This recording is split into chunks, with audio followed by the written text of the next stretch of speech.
everyone, my name is Vina, aka Miss WC Reader, and welcome back to my channel. So I'm gonna try and do this quick because it is disgustingly hot outside today and I was sweating just putting on my makeup, so I'm gonna hurry up and get through this. But I read My Roommate is a Vampire by Jenna Levine recently, and I've been asked before if I read white books, so I do occasionally. Like, I might read maybe 3 or 4 a year. But I read so many black books where like the black person is the only black person in the story. Like, I feel I get my fill of white characters. But this sounded interesting and I am on like a Berkeley influencer list, so I requested a copy. As I'm like, oh, it might be fun and easy to read for the fall. I read a lot of meh books recently, so I'm like, let me switch it up a little bit. This was not it. So I've read like another one of these paranormal rom-coms before, and I attempted to read others, but I kind of DNF'd. And for me, they all seem to have the same kind of problem. Very interesting premises, but the authors don't know what to do with that premise at all. So this one has a vampire, obviously, who is the main character's roommate. And at first it's really cute. Like, so she lives in Chicago, she's kind of a fuck up, she is getting evicted from her apartment and she sees this ad on Craigslist, $200 apartment. She and her best friend are like, that's crazy, who's gonna have an apartment for $200? This guy must be a serial killer. But she's desperate because her credit is really shitty and she owes a lot of people back rent, so she decides to go ahead and agree to meet up with him and check out this apartment. So she meets the vampire. His name is Frederick. Frederick something fancy, really like weird old English name. But she meets up with Frederick and she decides to move in despite him giving her kind of weird vibes, because he like dresses like really proper and he talks like really old and he writes a lot of notes and stuff, and it's really weird. But she's like, I'm desperate, I need the apartment. So at first, even though he's a little weird, she is like instantly attracted to him because he's so hot despite being really weird. And then shortly after, she walks into the apartment one day and he and his friend are there, and they are like, she finds like the refrigerator full of blood, because before that she was just ignoring like his rules, like yeah he wants to be asleep all day, maybe he works at night as a doctor, she thought. Or like, yeah, I can't go to his bedroom or a special part of the house, so what?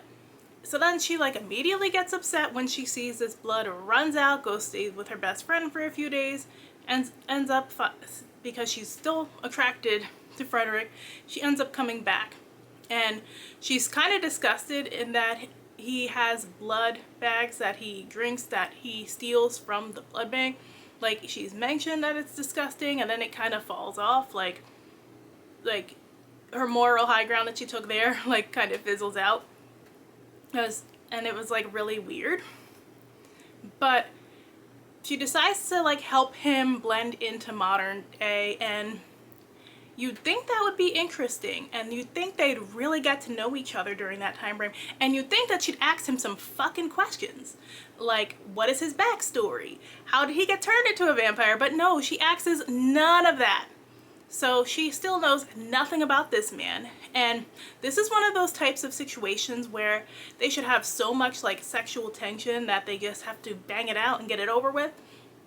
And to an extent, we are waiting for them to bang it out, but they don't bang it out till like after the 70% mark. And you'd think during all that time they'd have this great build. Since we're doing a slow build, like they get to know each other and really fall for them. No, we don't have Frederick's point of view. We only have these stupid letters that they send each other back and forth, and we have his stupid emails and his stupid text messages, and they really say a whole lot of nothing. And he like acts like her art is the best fucking art ever. Oh, by the way, she's an artist, a struggling artist who works like 50 million jobs because she can't get a good job in the arts.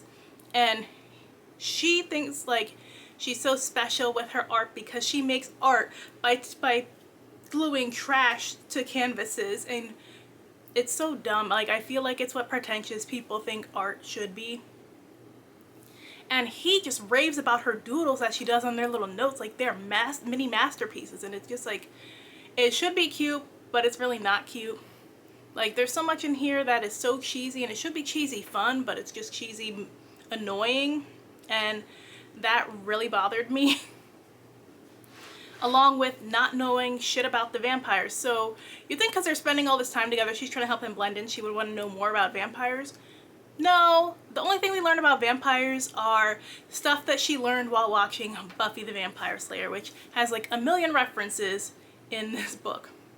I was under the assumption Joss Whedon was problematic, and so I don't know why people like still have Buffy in a chokehold, that they're constantly mentioning it all the time. But that's another conversation for another day. I never watched Buffy. But we learn nothing about vampires. We just get a lot of pop culture vampire references. We don't know anything about Frederick, even after she has sex with him, or she's about to have sex with him, or whatever. She even knows herself, she knows nothing about this man. I'm like, how do you know nothing about this man? You spent the first 70% of this book allegedly getting to know him. And then there's like some dumb third-party drama, which I'm not going to spoil, but it's thrown in towards the end, and it has like no impact whatsoever, because in order for it to have impact, we would need to actually know anything about Frederick, or at least she would need to know anything about Frederick. But because she knows nothing about Frederick, this third-party drama at the end makes no sense. And honestly, it veered so far into ridiculous, it wasn't even funny. Like, it should be like a cheesy, fun kind of book, but again, because we had no connection to it, it fell completely flat. It was completely a struggle to read that part. Oh my gosh, this book was such a struggle to read. It took me over a week of reading this. It almost put me into a reading slump. I would like read a couple pages and put it down, read a couple pages, put it down, because it just was not entertaining. And I was upset because like early reviews said this shit was mad cute, and it wasn't mad cute. So because I suffered through this one, I just wanted to get on here and rant about it. If you were thinking of picking up My Roommate is a Vampire, pick up something else. Like, go pick up a real paranormal romance. Like, I saw people talking about the paranormal rom-coms recently and critiquing them, but that was mostly off of the basis of them being way too white. Like, I went in expecting it was going to be super white. Romance in general is super white, but super white is not an excuse to not build anything, to not have a plot. Like, there was no real plot here. And I know some people are looking for like low stakes stuff, but I don't understand what people are looking for when they mean low stakes. And I'm like, you have to have some kind of plot. There was nothing here. Like, this was worse than fanfic, because fanfic at least usually has a plot and some kind of action going on, or it's just straight up smut, which I can do the straight up smut fanfic. This wasn't straight up smut. Like, there's like no plot, but you're also waiting forever for the smut. So what was the point? That's all I had to say in my review today. If you read this book, let me know in the comment section below. If you like this video, make sure and hit that like button. Thanks so much for watching, and I will see you guys in the next one. Bye!